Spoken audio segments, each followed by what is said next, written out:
प्रेमचंद की संवाद बढ़ने से साबित होता है कि उन्होंने ज़िंदगी के जैसे जैसे दौर देखे, उन्हें किसी ज़हन और हसास शख्स की तरह अपने दिलो दिमाग पर नक्श कर लिया।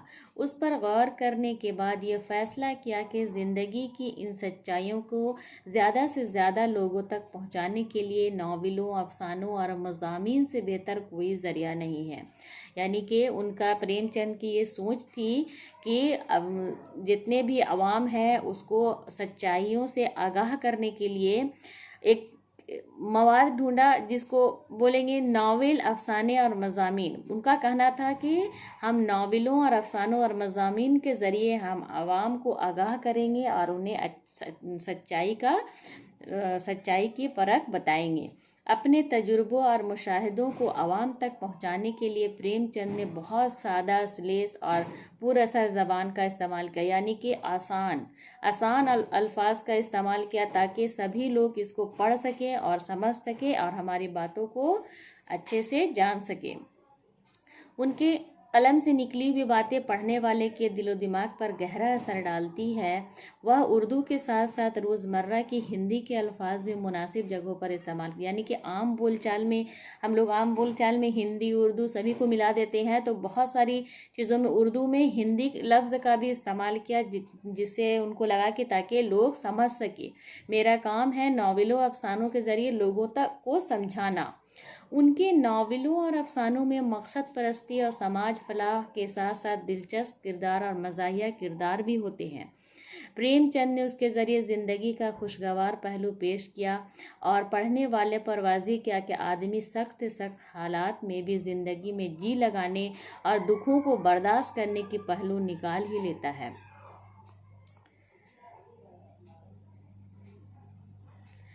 प्रेमचंद के नावलों का माहौल और उनके किरदार ज़्यादातर देहात से ताल्लुक़ रखते थे, यानी कि वह अपनी कहानियों में देहाती कल्चर को ज़्यादा इस्तेमाल करते थे।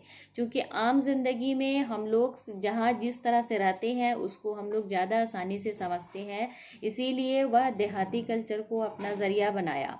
इसकी वजह यह है कि प्रेमचंद भी गांधी जी और टैगोर वगैरह की तरह इस हकीकत से वाकिफ़ थे कि हिंदुस्तान की असल आबादी गांव में बसती है और गांव के बाशिंदों की सादगी और मासूमियत हिंदुस्तानी मुआशरे की रूह का एक नागरीज जुज़ू है, यानी एक अहम हिस्सा है।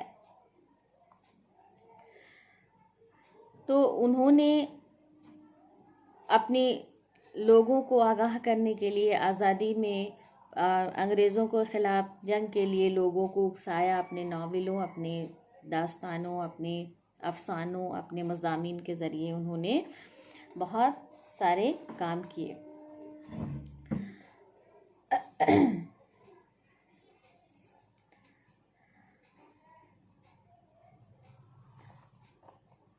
नावल बेवा के आगाज़ पर दान नाथ और अमृत राय की बातों पर अगर हम गौर करें तो अंदाज़ा हो जाएगा कि प्रेमचंद ने 3-4 सफ़ात में ही वह ख़याल अपने पढ़ने वालों पर अच्छी तरह वाज़े कर दिया है जिस पर नावल की तामीर हुई है।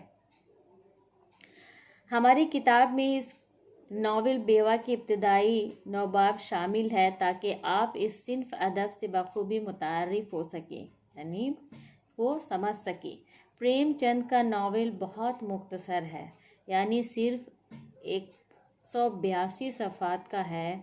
ये चंद सफ़ात यानी पेज पढ़कर आपको अंदाज़ा होगा कि प्रेमचंद कितने दर्दमंद दिल के मालिक थे। उनकी ये दर्दमंदी और इंसान दोस्ती उनके तमाम नावलों में मरकज़ी का दर्जा रखती है। तो ये हुआ मुंशी प्रेमचंद के बारे में कि उन्होंने क्या लिखा और किस तरह से हमें इसका तारुफ कराया। और उन्होंने प्रेमचंद का